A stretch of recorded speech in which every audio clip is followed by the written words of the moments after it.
আপনাকে কেন মারবো? আপনার তো এখানে কোনো দোষ নাই।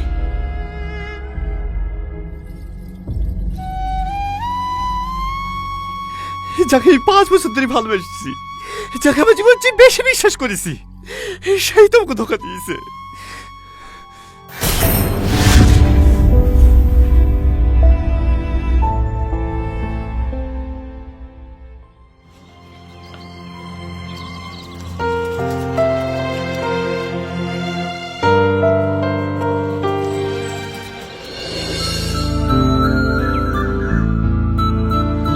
তোরা যা, আমি আসছি। বেশি লেট করিসনি, 10:30 বেজে গেছে। ঠিক আছে ঠিক আছে, যা। ক্লাস শুরু হওয়ার আগে আমি পৌঁছে যাব। চলো, আমার জামা কাপড় সব ব্যাগে ভরে নিয়েছি। আর একবার ভালো করে ভেবে দেখো, তোমার আব্বা মা ভাই বোন সবাইকে ছেড়ে থাকতে পারবা তো? হ্যাঁ পারবো, তোমার জন্য আমি পুরো পৃথিবী ছাড়তে পারবো। কিন্তু তোমাকে ছেড়ে আমি অন্য কোনো ছেলের সাথে বিয়ে করতে পারবো না। আর মাত্র 4 দিন বাকি আছে। তুমি যত তাড়াতাড়ি পারো আমাকে এখান থেকে নিয়ে চলো। ভীষণ ভয় লাগে জানো, মাঝপথে তুমি আমার হাত ছেড়ে দিয়ে চলে যাবো না তো? না, মরে গেলেও না। যতই ঝড় তুফান আসুক, কথা দিলাম আমার শেষ নিঃশ্বাস পর্যন্ত আমি তোমারই থাকবো।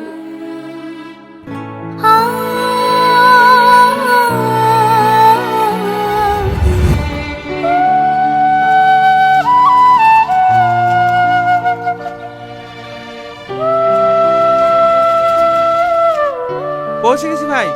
হ্যাঁ হ্যাঁ।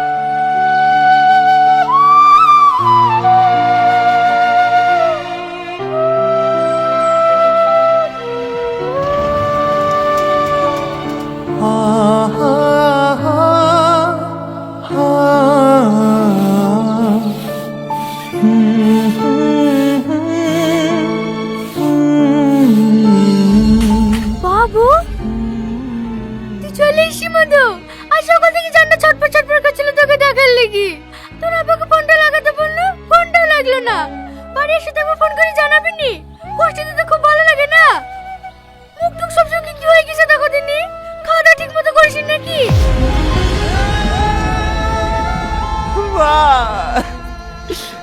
কি হয়েছে মধু? কাঁদছো কেনে? এমনি, অনেকদিন পর তোমাকে দেখলাম তো, তাই। আর তোকে বিদেশে যেতে হবে না। খেতে পারবে না, আবার চোখের সামনে থাকবি। সম্বন্ধ ঘরে চ।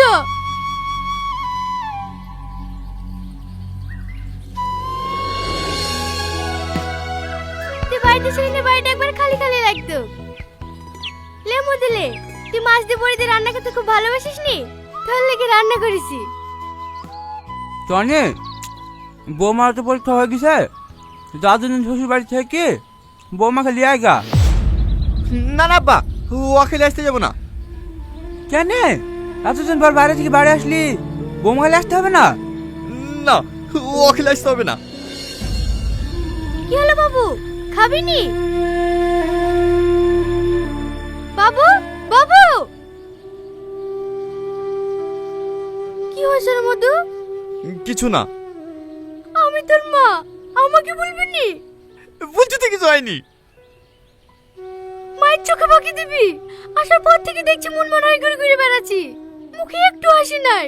সালমার সাথে তোর কি কোনো ঝামেলা হয়েছে? কি হলো বল? ও কি তোকে কিছু বলিছে?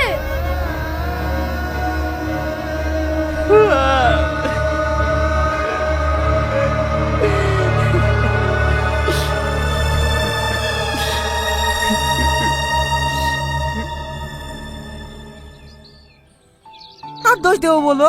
আমার ছেলে তো মানুষ, ওকে 1000 বার করে বারণ করলু, প্রেম করে বি করিসনি বা প্রেম করে বি করিসনি। প্রেম করে বি করে কেউ সুখী হয় না, আমার কথা শুনলো নাকি? সেই তো জেদ ধরে বি করলো। বিনা দিলে বিষ খাবে, গলায় দড়ি দেবে। দাও পাঞ্জাবিটা দাও, আমি যাচ্ছিলি আসতে।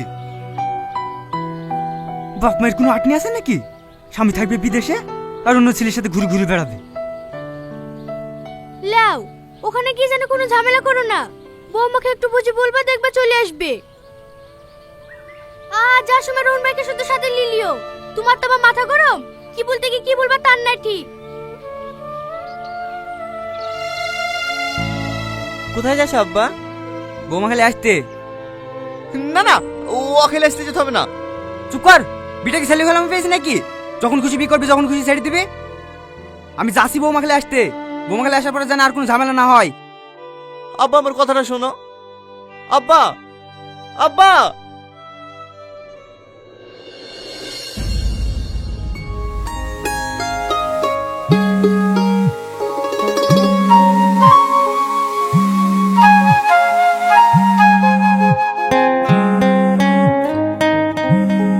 এই সময় আবার মা ফোন করছে কেন? হ্যালো, কোথায় আছে? জানো না নাকি স্কুলের রেজাল্ট দিতে এসেছি। কদিন যায় রেজাল্ট দিতে? সেদিন গালি যে। সেদিন পাইনি। ঠিক আছে লেলি, তাড়াতাড়ি বাড়ি আয়। কেনে? তো শ্বশুর তোকে নিতে এসছে। নিতে এসে বারণ করে দিবা। আমি তোমাদেরকে বলিনি নাকি আমার ভাত খাবো না? আমি ওসব কিছু বলতে পারবো না, তুই এসে বল। বৌমা কি বলছো বোন? দেখি আমাকে দেন। হ্যালো সালমা, কখন আসবা মা? আমি তোমাকে নিতে এসছি। বাবু বাড়ি চলে এসছে যে। বাড়ি চলে এসে তো আমি কি করব? আমি আপনার ছেলে ভাত খাবো না। এসব তুমি কি বলছো মা? স্বামী স্ত্রীর মধ্যে একটু ঝামেলা হতেই পারে, তাই বলে ভাত খাবো না বললে হবে? টনি কি কিছু বলেছিস তোমাকে? ও আর কোনো দোষ থাকলে বলো, মেরে ঠ্যাং ভেঙে দেবো। ও আবার কি দোষ করবে? যে স্বামী বয়স সকালে পূরণ করতে পারে না, সে স্বামী আমার দরকার নাই। ডিভোর্স পেপার পাঠিয়ে দেবো। আপনার ছেলেকে সই করে দিতে বলবেন। আমি আর আপনার ছেলে ভাত খাবো না। রাখছি। হ্যালো হ্যালো হ্যালো বৌমা, ফোনটা মনে হয় কেটে গেল। বোন, আর একবার ফোনটা লাগিয়ে দেন না। ছেড়ে দেন ভাই, মেয়ে যখন যেতে চাইছে না, আপনার ছেলেকে বলেন গা ছাড়ছুড় করে নিতে। জোর করে তার সংসার করানো যায় না। এই সামেত চ। আর একবার বৌমাকে ফোনটা লাগিয়ে দিলে হতো না? কি বারবার অপমানের যাচ্ছি? ওরা বলছে তো ডিভোর্স দিয়ে দেবো। দেশে কি মেয়ের অভাব নাকি? চ, অতি ভালো মেয়ের সাথে সেলিব্রিটি দিয়ে দেবো।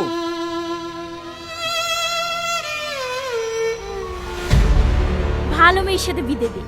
ওই ভিখারি বাড়িতে কেউ মেয়ে দেবে কি দেখগা? গলা থেকে কাটাটা নামলু। এই সাথী, সালমা স্কুল থেকে আসলে বলি দিস ডিভোর্স পেপারটা পাঠিয়ে দিতে। আর কোন স্কুল মাস্টারের সাথে প্রেম করছে তার বাপ মাকে আসতে বল, অল্প দিনে বিটা দিয়ে দেবো। ঠিক আছে মা।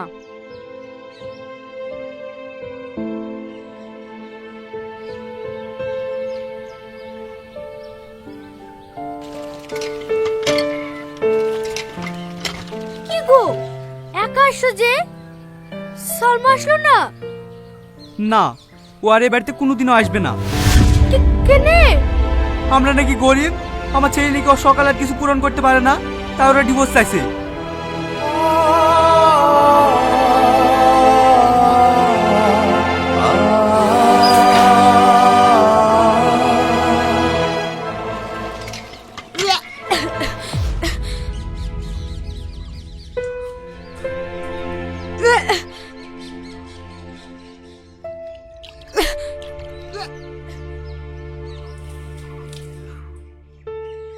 লে মুখটা মুছিলে।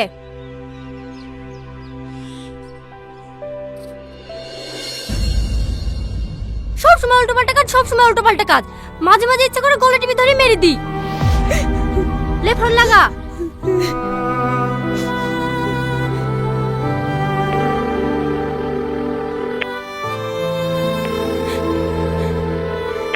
হ্যালো। হ্যাঁ বলো। আমি প্রেগনেন্ট। এসব তুমি কি বলছো? আর কি মারছি নাকি? আর কি মারবো কেনে? আমি সত্যি বলছি। কেনে তুমি খুশি হওনি নাকি? তোমার কি মাথা খারাপ হয়ে গেছে? এটা কি খুশি হওয়ার মতো খবর? এখনো বিয়ে শাদী কিছু হয়নি। এইসব কথা লোকে জানতে পারলে আমার মান সম্মান থাকবে? তাহলে তোমার আব্বা আমাকে বলি যত তাড়াতাড়ি পারো আমাকে বিয়ে করে নাও। না না, এখন বিয়ে করা যাবে না। তুমি একটা ভালো ডাক্তার দেখে বাচ্চা নষ্ট করে ফেলো। নষ্ট করে ফেলবো? হ্যাঁ।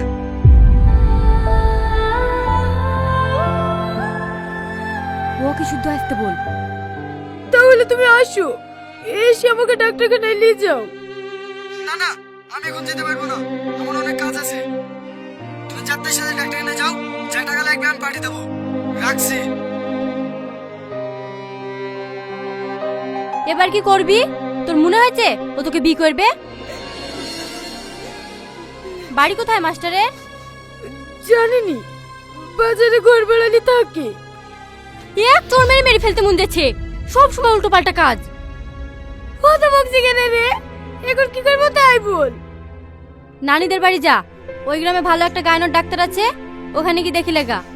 আশেপাশে দেখাতে কি কেউ জেনে ফেললে পরে দুর্নাম হবে। ঠিক আছে।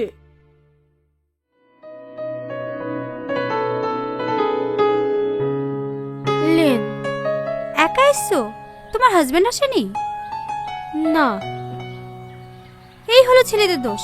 বিয়ে হয়ে প্রথম প্রথম 2-6 মাস খুব ভালোবাসবি, 1-2 বছর হয়ে গেলে সব ভালোবাসা হারিয়ে যায়। 6 নম্বর সুপর্ণা বিশ্বাস, আমি। ভিতরে আসুন।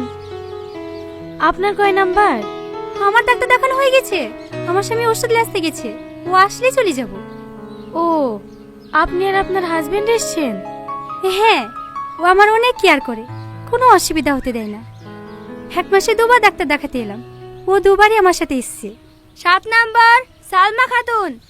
ইয়ে আমি। আরে আস্তে আস্তে, তুমি পারবা একা যেতে? হ্যাঁ। চলো, আমি শুধু তোমার সাথে যাচ্ছি।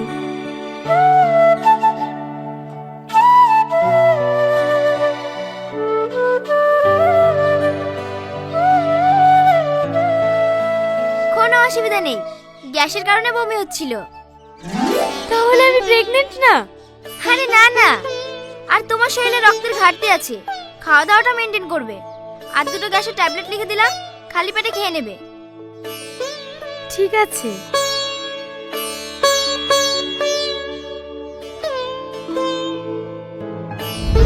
তুমি তুমি আমার হাজবেন্ডকে চেনো নাকি? হ্যাঁ, ও আমার স্কুলে পড়ে। এখানে কি ব্যাপার? তুমি জানো না আমি এখানে কেন এসেছি? ও, সেদিন পেটে ব্যথা বলে ছুটি নিলে, তার জন্য না? থাকো, চলো চলো, আমাদের আবার লেট হয়ে যাচ্ছে। দাঁড়াও, আমার কাছ থেকে তোমার কিছু পাওনা আছে, সেটা নেবে না? কি? বাড়িতে পৌঁছালে নাকি একটা মেয়ের জীবন দিয়ে গেল করতে তোর লজ্জা করেনি? ছি, তুই এত নীচ!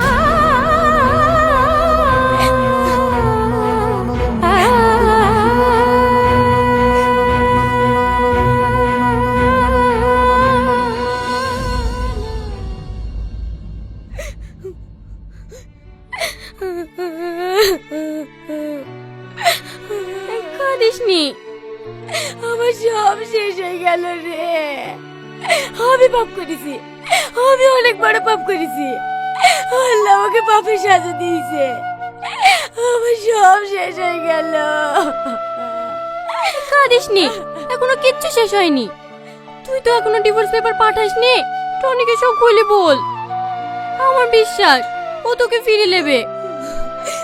না রে বোন, ওর সাথে আমি যা করেছি, ওর আমাকে জীবনে মেনে নেবে না। আমার শ্বশুর শাশুড়ি আমাকে মেয়ের থেকে বেশি ভালোবাসত, আর আমি সেই শ্বশুরকে ছি। আরে আরে, এ কি করছিস? তুই একটু শান্ত হ। দে মোবাইলটা আমাকে দে, আমি ফোন করছি। বাড়িতে কেউ আছেন? এই সময় আবার কে ডাকছে?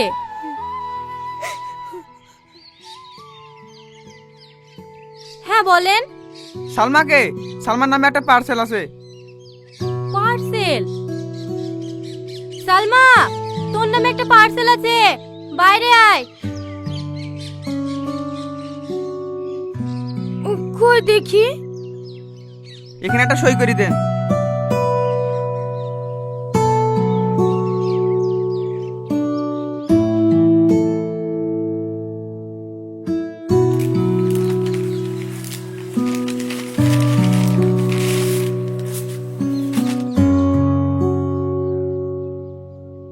তুমি আমার সাথে ডিভোর্স চেয়েছিলে না, তোমাকে তাই দিলাম। তুমি আজ মুক্ত। আমাকে ছেড়ে যদি তুমি সুখে থাকো তাতেই আমি খুশি। তোমার সুখের পথে কখনো কাটা হয়ে দাঁড়াবো না। তুমি ভালো থেকো। আর হ্যাঁ, তোমার এই পাগল প্রেমিকের তো লাখ লাখ টাকা ছিল না, তবুও ইচ্ছা ছিল বইয়ের শখ পূরণ করার। তাই আমি বিদেশে গিয়েছিলাম। এই জানো, আমি দিনরাত পরিশ্রম করে আমার জানে শখের জিনিসটা কিনেও ফেলেছি। কিন্তু নিয়তির কি খেলা দেখো, যা শখ পূরণ করতে বিদেশে গিয়েছিলাম, এসে দেখি তাকেই হারিয়ে ফেলেছি। তাই তার শখের জিনিসটা তার কাছেই পৌঁছে দিলাম।